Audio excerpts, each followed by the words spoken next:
affect anybody who would potentially be mad about it. It doesn't change anything about their daily life.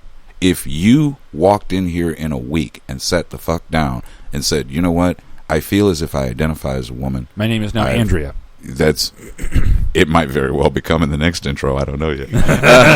But if you were to walk in and say, I identify as a woman, I feel that I should,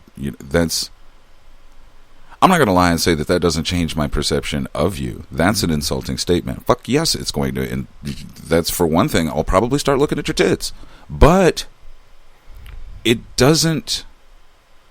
My perception of you in no way affects where you drain your snake or your snake hole or whatever the fuck goes on with regard to that. And I'm not being insulting. I'm truly showing my ignorance because I don't know what's involved in that kind of surgery and all of that. I know that there are knives and things like that involved, and that kind of makes me leery, and so I've kind of kept myself ignorant of the details of all of that. But the fundamental concept thing I believe in it, and I'm stating that now. Couple quick posts in the chat room. Well, just to say a couple quick posts. There are so many new sexuality terms I can't even keep up anymore. Wait, what bathroom do guys with movies use? The men's. LOL, just kidding. Thing is, people have been going to the bathroom where they've been going to the bathroom anyway. For some reason, it's become a big deal now, probably just a distraction. And somebody said that. I actually fully agree with Diana on that. I think it is a major distraction from the upcoming pending announcement of Flat Earth. That's not real. It's not real. Hey, Freeze went there. Yeah. See, there's the Abby Shudo pick. Okay, Diana Shudo. The upcoming elections. I think it's to distract from the upcoming elections. Because if you don't talk into that microphone, I swear. I'm talking. There we go. Now you can be heard. Yeah. You need to bump up my volume. Your volume is bumped. Okay. So anyway, or get a better mic. Ooh. Two of us brought our own. Just saying. It's true. Just saying. Anyway, Ed will be doing the rest of our broadcast with sign language, folks. Okay. So you think it's essentially a distraction? Yes. Okay. Phil? Away from? From the election. From the election. Yeah. Because right now, I mean, you got Hillary, who should be in prison, and you've got Donald Trump, one of the most, craziest motherfuckers out there. Yeah. Okay. And right now, I think it's a distraction to keep people from figuring out exactly what's going on behind the scenes on the political front. Let's assume that's true for a moment. Has any conspiracy like that or any kind of distraction technique like that ever been proven, exposed? Not that I know. I'm like, besides all that, I mean, why not? 15, 20 years ago, there was a little show that came on TV. It was called Ally McBeal. They had the right idea on that show. It was a unisex bathroom. Nobody complained. Well, life moved on. Well, no. People complain about unisex bathrooms, but they complain from a standpoint of bad information. And let me explain. You go in to use a unisex bathroom, and every man that walks into a unisex bathroom, in the eyes of someone intolerant, every man that walks in there is a pervert. Every man that walks in there is a rapist. And that's where the issue comes, because it goes back to that whole perception thing. Now, am I going to be ignorant and say that there doesn't lie a measure of danger in, consolidating bathroom arrangements and things like that? Okay, yes. Okay, however, that danger doesn't usually come from where people think it comes from.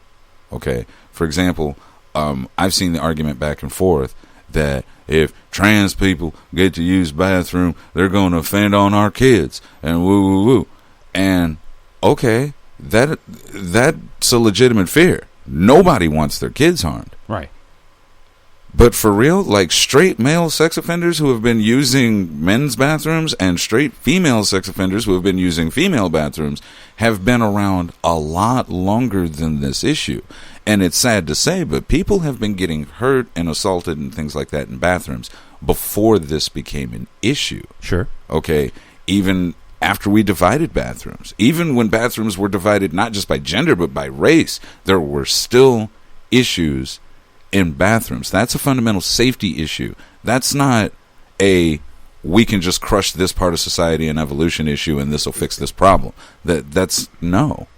And if you're talking about it being a distraction technique as far as away from the elections and this, that, and the other, first of all, there is no way to distract against this election, okay? Sure there is. Because I don't follow politics and this has just been a fucking circus from start to now. Yeah. Okay? So you really have to come up with something good to distract away from this issue. But Diana posted a perfect post here. It's not the trans people that are out there trying to record other people in the bathrooms, LOL. They just want to pee. Right. So, if you don't mind, may I throw out my 2 cents? Go ahead. I have absolutely no problem if a woman comes into the men's bathroom and uses the John. I don't care. No. Because I'm just there to go takes my craps and takes my pees. And that's all I'm there for. My son, if a girl shares the same bathroom as my son, I don't care about that. However, I don't have a daughter. I do. And I'll be honest with you, because this is not just bathrooms, this also deals with locker rooms as well. Yes. And I would, if I had a daughter, I would have a problem if there was a person with male parts dressing as a woman, going into a locker room and changing in front of my daughter. Okay. I would have a problem with that. Mainly because of the fact that as an adult, if you can't handle adulting, then just go climb into your covers, go live at home for the rest of your life, mooch off your parents, and don't adult, okay? But as a child, I think there's a certain amount of exposure that you should have as a child. I think like a 7-year-old kid should not. I don't see how a 7-year-old kid has the idea or thought to go, to have male parts, but go, oh, I'm a girl. Right.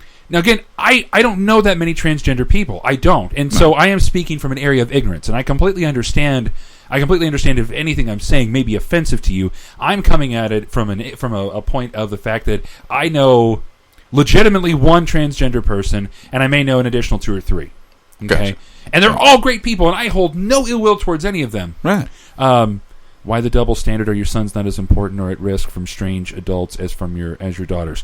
Well, that's why I love Arian. Yeah. Why the double standards? Because my son could more likely kick the shit out of a similarly sized girl than most girls that I know kick the shit out of a similarly sized or similarly aged boy.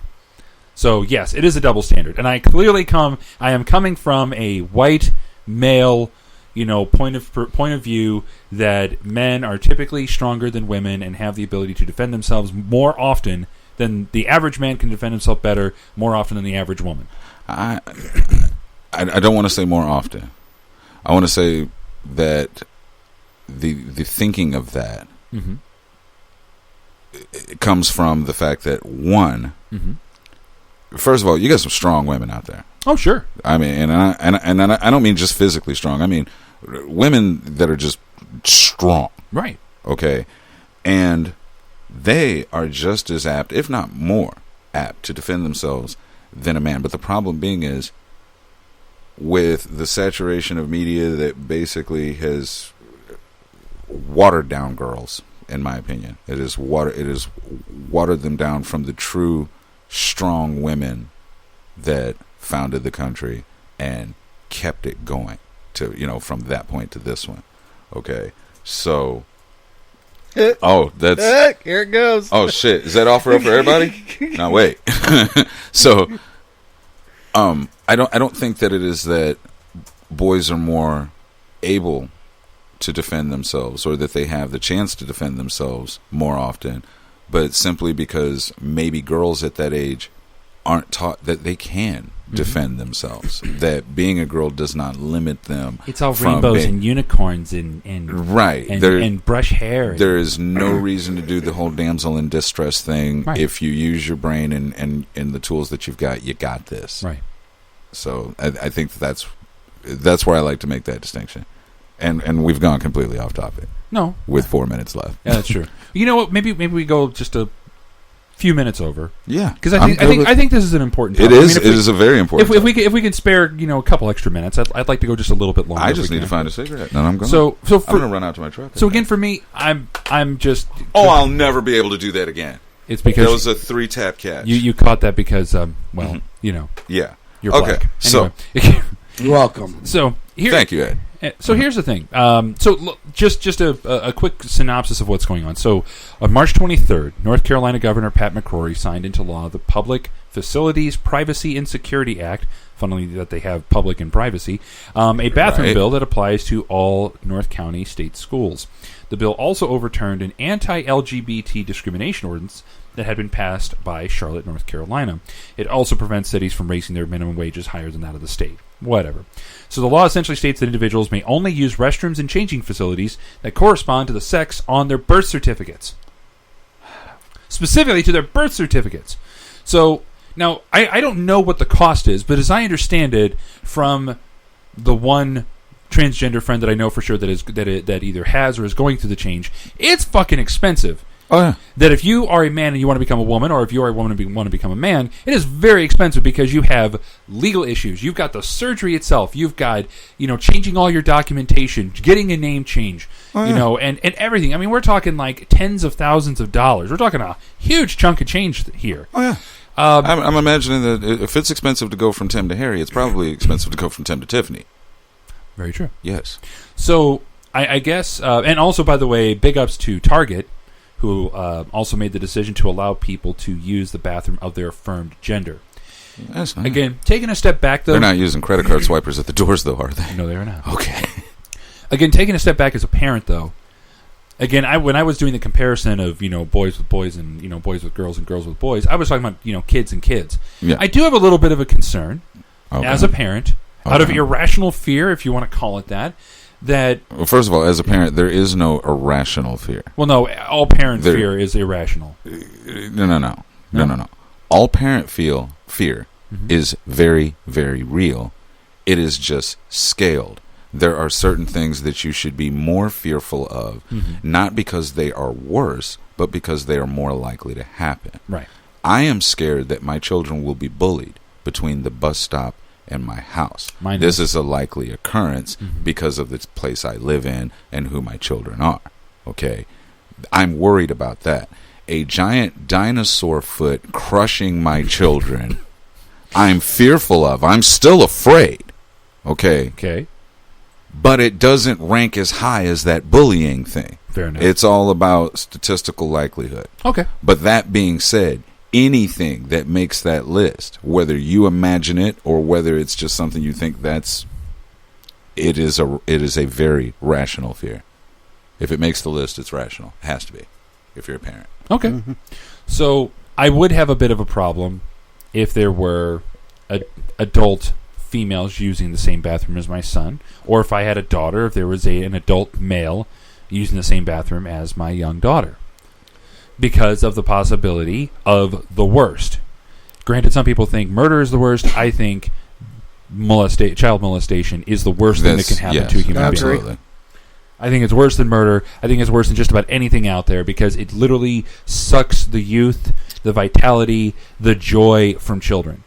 So my point is that I do have... Now, granted, I guess my bigger fear is more of adults with kids than anything else, but I don't think that, again, going the other way, like I was saying before, if you're in a high school, if you're a high school student or a middle school student, and there's a locker room, and if you've got a bunch of swinging small dicks because they're all kids, with boys, and then you have one naked girl come in there, or vice versa, if you've got a whole bunch of naked girls and you've got a naked boy with a swinging dick there, even if he happens to identify as a she, that's really, really unusual and very, very difficult to communicate to your child.